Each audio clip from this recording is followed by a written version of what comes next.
আসসালামু আলাইকুম, welcome back to my channel. আজকে একটা রেসিপি শেয়ার করব, বরবটি শিম ভর্তা।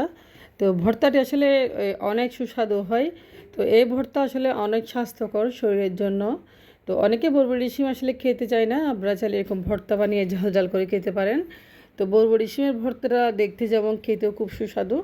তো আমি আজকে রেসিপিটা আপনার সাথে শেয়ার করবো। ভালো লাগলে চ্যানেলটি সাবস্ক্রাইব করে রাখবেন, আর একটা লাইক করতে ভুলবেন না। পাশে বেল আইকনে প্রেস করবেন পরবর্তী নোটিফিকেশনের জন্য। তো আমি চলে যাচ্ছি শিম ভর্তা বানানোর জন্য। এখানে আমি শিম নিয়েছি, দেখেন শিমগুলো খুব একদম ফ্রেশ শিম হলে আসলে ভর্তাটা খেতে খুব ভালো লাগে।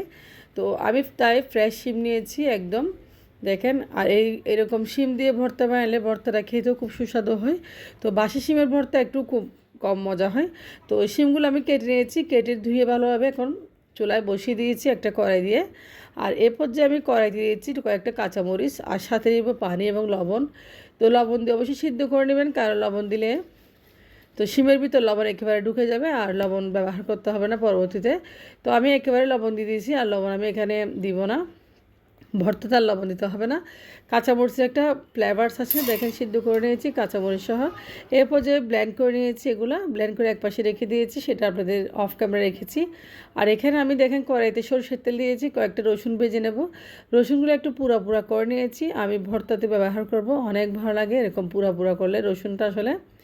তো রসুনের কালারটা আমি এরকম করেছি, আবার এভাবে ভালো লাগে। তো দিয়েছি আমি সেই তেলে দুইটা পেঁয়াজ কুচি, পেঁয়াজগুলো ভালোভাবে তেলে ভেজে নেব।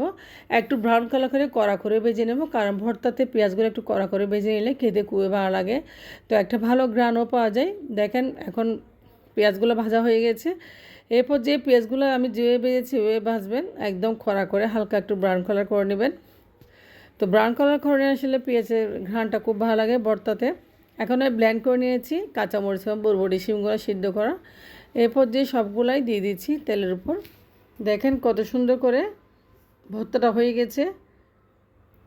তো এরপর যে ভর্তাটা না শুকানো পর্যন্ত আমি পানি না আটানো পর্যন্ত ভেজে নেব, এবং রসুনগুলো দিয়েছি, ভাজা রসুনগুলোও দিয়েছি ভর্তার উপরে একটা ভালো গ্রানের জন্য। তো দেখেন পানিটা শুকিয়ে গেলে ভর্তাটা একদম হয়ে যাবে। তো দিয়েছি আর সামান্য পরিমাণ একটু লবণ, আমি আগেও লবণ দিয়েছি, আর একটু লবণ দিচ্ছি, আর দিয়েছি সামান্য পরিমাণ হলুদের গুঁড়া। এরপর যে ভালোভাবে নেড়ে ছেড়ে পানিটা না শুকানো পর্যন্ত আমি ভর্তাটা ভেজে নেবো, ভেবে চুলে রাখবো। দেখেন খুব সুন্দর কালার এসেছে এবং ভর্তাটা হয়ে গেছে, দেখেন একদম মাখা মাখা হয়ে গেছে। এরপর যে ভর্তাটা আমি চুলা থেকে নামিয়ে একটা প্লেটে সার্ভ করব। দেখেন একদম, তো খেতে যেমন ভর্তাটা সুস্বাদু তেমনি দেখতে। তো ভর্তাটা হয়ে গেছে, আমি চুলা থেকে নামিয়ে নিচ্ছি, একটা প্লেটে সার্ভ করে দেখেন খুব সুন্দর হয়ে গেছে ভর্তাটা, মাশাল্লাহ। দেখতে যেমন খেতেও তেমন হবে। আপনার রেসিপিটা অবশ্যই ট্রাই করবেন, ভালো লাগলে লাইক কমেন্ট শেয়ার করবেন। আর আপনারা ভালো থাকবেন। আল্লাহ হাফেজ, আসসালামু আলাইকুম।